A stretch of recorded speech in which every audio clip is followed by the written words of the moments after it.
Oh Lord, we need your word. It's got one verse for you. Philippians chapter 4, verse 19. And my God shall supply all your need according to his riches in glory by Christ Jesus. May Lord add a blessing to the readers, the hearers, and the faithful doers of his most holy and righteous word. Today's topic, letting God supply every need. Letting God supply every need. You've got to get out of God's way. You've got to stop interfering with divine processes. Sometimes you put your involvement in something that only God can fix. And God doesn't want us to do what he can do. He doesn't want us to attempt to do what only he can do. You got your thought process about how you want things to work out, and you end up getting in God's way. Letting God supply every need means to trust in his provision, trust in his care for all aspects of life. This trust is based on an assurance that God can and he will provide every physical, every emotional, and every spiritual need, recognizing that his resources aren't limited by human standards. This text is power-packed because it's a powerful encouragement for us right now. God will supply all our need. Let me pause here to deliver an appropriate translation. The word all is a translation of the original Greek word pas. It means everything, all things, every kind of and every sort of anything that makes up a whole. The word need is a translation of the original Greek word kria. It means anything useful, there it is, and necessary that is required, watch this, to fulfill basic spiritual sustenance and prevent lacking. I'm certain that somebody listening to me now is needy. You got several needs, and your concern right now might be trying to figure out how your needs will be met based on what you have or don't have. Herein is where we must let God supply every need, because when we let God supply every need, we stray away from what we want, we stray away from what we think we can do, and we come closer to the reality that we will always have what we need. So right here, I have to throw out some elementary stuff and tell you, you got to be careful to have a strict mentality so that you can understand the difference between needs and wants. All right? Because a lot of people get their wants confused with their needs. I'm getting ready to preach a breakthrough for somebody who got a real need for God's provisions right now. You might not have what you want, but I can assure you that God is getting ready to release every single thing you need, because the assurance in the text is that God will provide everything that is necessary for us to live a fulfilling and purposeful life. God might not always give us what we want, but I submit that God is always ready to provide everything we need so that we can be spiritually fulfilled and purposefully complete. I need you to do me a favor. I'm not going to bother you after this, but I want you to just look into your own heart, and I want you to begin to answer this simple question. Am I seeking God for what I want, or am I seeking God for what I need? And as you ponder that question, I want to throw out this revelation to you. The reason why you don't see God moving in a certain area is because he ain't trying to give you what you want right now. He's trying to give you what you need. I feel like preaching. God heard you. God understands that you want it, but God says to you, maybe in this season right now, I'm not answering your want because I need to probably be cautious in doing all of that right now, because I know where the economy's headed. I know what's going on. I know stuff you don't know. And so while you crying over what you want, I'm not going to handicap you by giving you what you want. I'm getting ready to supply every need. And because God said y'all got some stuff y'all want and y'all still crying. Y'all got some stuff y'all want and y'all still don't have what you need. You got what you want but still crying out because you're miserable. Got what you want, still acting like you ain't got no joy. Got what you want, walking around and acting like you ain't got no peace. Got what you want and you panicking at the first sign of trouble. You got what you want and it just look like you struggling in your marriage. You got what you wanted him, you asked for her, you chose up on her, you picked her out the crowd. That's your boo thing. That's your main thing. And you did all that and now you're struggling and you're miserable because you got what you wanted. And the reason why you can't accept your spouse for who they are is because you're rejecting what you need. Reason why you're rejecting financial increase is because you keep doing what you want instead of responding to what we need. We can trust God to supply every need because he is a personable God. You know what I love about this? In the text, the Apostle Paul, he says, my God. Now, he was grateful for them for all of the things they had done there at the church at Philippi. They had done some great things for him. They had raised him a little offering. They had done some good things for him. But Paul said, while I appreciate that, I don't want you to think that I'm dependent on it. And so he says, he gets personal. He says, my God. These words are very encouraging because that means he has a personal, Corey, relationship with God.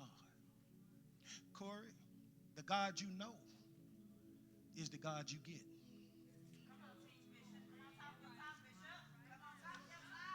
However you know God, that's how you gonna get God.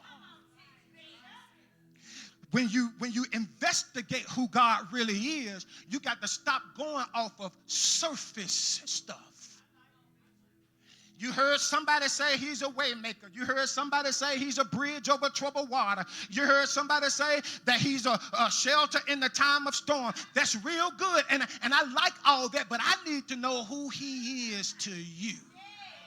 I need you to get personal right now, because when you investigate Michelle Calhoun, who God is, you might be able to say he's my redeemer. He's my mighty God. He's awesome to me. Auntie Lula, you might say he's my healer. He's my friend. He's my burden bearer. Somebody in a bad marriage might say he's my peace. Somebody who's weak might say he's my strength. Somebody who's in bereavement might say he's my comforter. Somebody who's a little scared might say he's my protector. Somebody who's in a little struggle might say he's my deliverer. I need somebody to get personal. Somebody might say he's my hope. He's my joy. He's a mother for the motherless. He's a father for the fatherless. He's a brother for the brotherless. He's a sister for the sisterless. He's a rock in a weary land. He's my friend when I don't have anybody. God is my everything. It's a shame that so many people claim to know him but don't trust him to supply every need.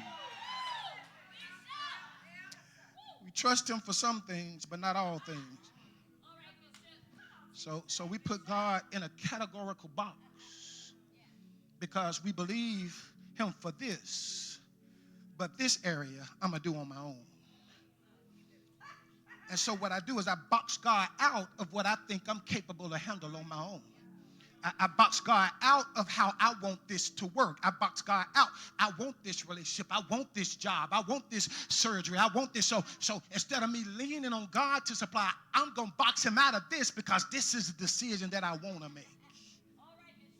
So because I box God out, what I've done then is I've made my situation become my own thing to handle instead of letting God be invested and involved in it. Because now what I've done is I've reduced God to me. And what I've said to God is, God, you can handle that for me, but you can't deal with this for me. And so what I've done now is I've made God to be small. I've made myself bigger, and I made myself to be more able to handle. And we treat God like he can't fit into a specific need. And if you don't really trust him to do a few things for you, then you're going to miss out on the capabilities that he has to do all things for you. See, here's the issue, Taylor. If you only trust God to pay a few bills, you'll never know he can cancel all your debt.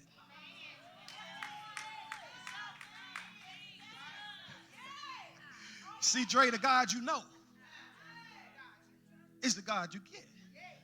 See, if you can't really trust him with your whole body, your whole life, you'll trust him to cure the common cold, but you'll get distracted when the doctor say cancer. You'll get distracted when the doctor say heart disease. Because for some reason, you act like that thing bigger than God. You act like that struggle bigger than God. And for some reason, you'll be all right in this setting, but when it seems like the big stuff started happening, it's almost like you walk around in a panic and you walk around in fear. But I want you to know that God cares for each one of us personally, and he's a personable God. God not gonna get you mixed up with nobody. He know exactly who you are. He know exactly what you need. That's how come you can't compare your life to mine. God know what I need. He know what you need. You can't be around here trying to get what I got, because that might not be what you need. Y'all gonna mess around and miss it. You can't be around here judging folks because of what they have or don't have. Just because they ain't got what you got don't mean they ain't got what they need. Yeah, they don't drive what you drive, but they got what they need. They don't live where you live, but they got what they need. They're not as educated as you are, but they got what they need.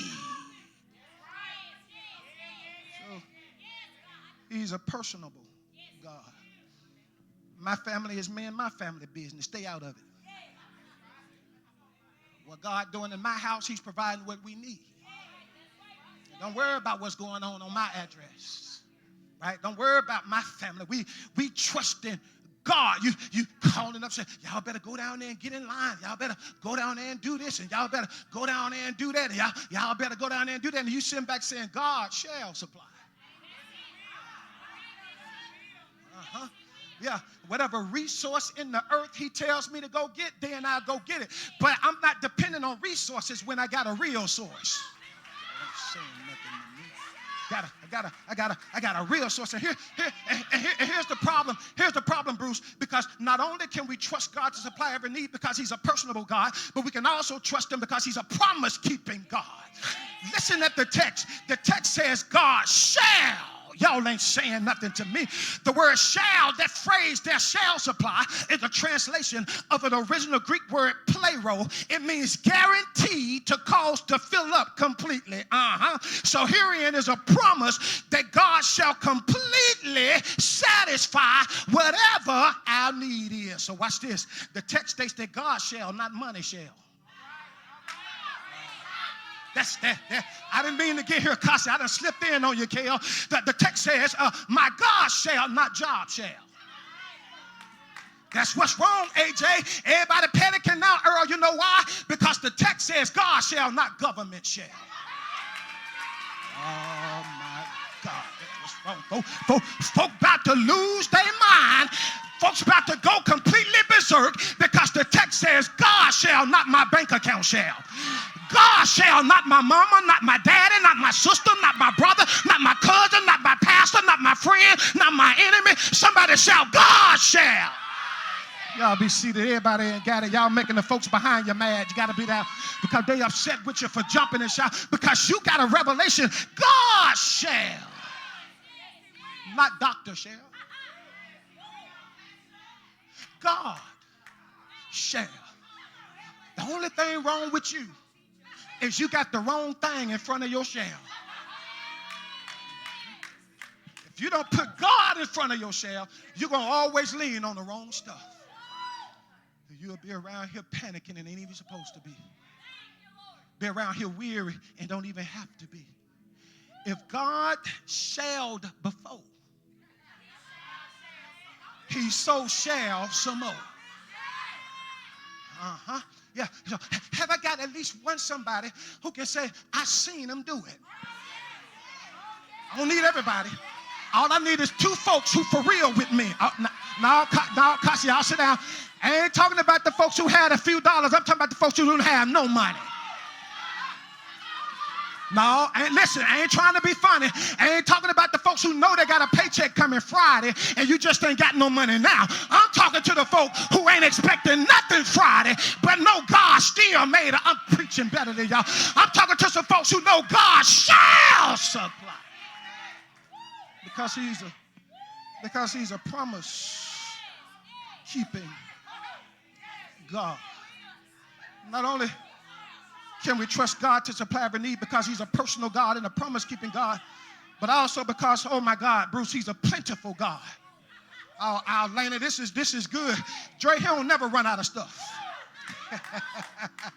The text says, my God shall supply all our need according, here it comes, Bruce, to his riches. Lulu, you might like this. God said, I'm going to bless you based on heaven's riches. I wish I had somebody who would get this. Watch this. The word right here, according to, is a translation of the word kata. It means in agreement with or at the same level as. So watch what Paul is saying. He's saying that God will completely satisfy every need, Jackie, at a level comparable to his riches. Oh, y'all missed it. The word riches, Kasi, is from the Greek word plutos. This means wealthy abundance of plentiful resources. The word glory, the translation of the original Greek word doxa, it means a state of high honor. Auntie, you might like this. God said heaven got so much provision that he going to bless us with high honor necessities based on heaven's wealthy abundance of plentiful resources. Not mediocre stuff, not just stuff to get by, but resources out of the heavenly treasury. It's time to experience the difference between earthly supply and heaven's supply, because earthly riches depend on what we can do, but riches and glory are based on what God does through Jesus Christ. It's in the text. I'm going to read it in my line slide. It says that God will supply every need according to his riches and glory through Christ Jesus. He provides the right thing at the right time in the right place for the right people with the right motive. Y'all ain't saying nothing. Y'all got to get this. God going to pour out every blessing you need, but you got to be in the right place. Y'all got to get it. God going to pour out every blessing you need, but you got to be in the right spirit. Somebody in here rejecting need because you still pushing won't. Y'all got to stop pushing won't and let God provide the need. And I promise when you get what you need, you'll be able to understand that it's much better than what you want. God gonna make sure we keep on making it. God didn't bring us this far just for us to lose now. He didn't bring us this far for us to turn around now. The government may shut down, but heaven's still open. The government may got some resources, but God got every resource. The government may cancel certain benefits, but God got all benefits. Y'all ain't saying nothing. God can do so much more if you just let him have his way. And you know what God gonna do in this season? He gonna do exactly what he did during the pandemic. Folks were panicking. Folks were going crazy. But then God was giving promotions. God was giving jobs. And you know what God gonna do this time?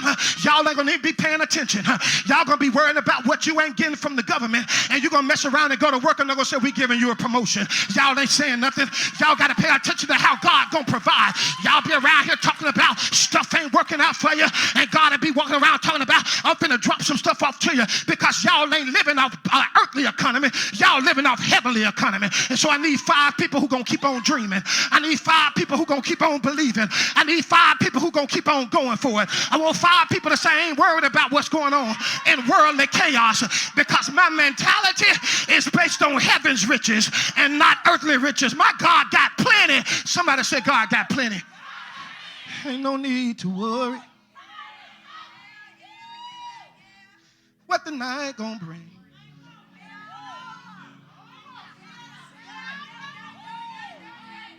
It'll be all over in the morning. I need you to wave your hand one time and say, ain't no need to worry what the night gonna bring. Now I need you to be real when you say this. I need you to point to yourself and say, I believe it'll be all over. Y'all ain't saying nothing. I want you to say, I believe that it'll be all over in the morning. Now I wish I had about 5 people who really understood that God got promises for you, and that whatever he promised, that he will perform. Have I got somebody who want to know that God will do everything that he promised he'll do? Somebody open your mouth and say, I trust that Jesus gonna work it all out. Somebody say, God is gonna supply every need. I know some things might be falling apart, but let God supply every need. Little money, no money, high income, low income, God will supply every need. Good job, no job, full-time job. Let God supply every need. High school graduate, high school dropout, diploma or GED. It doesn't matter. God will supply every need. College, junior college, scholarship, student loan. God will supply every need.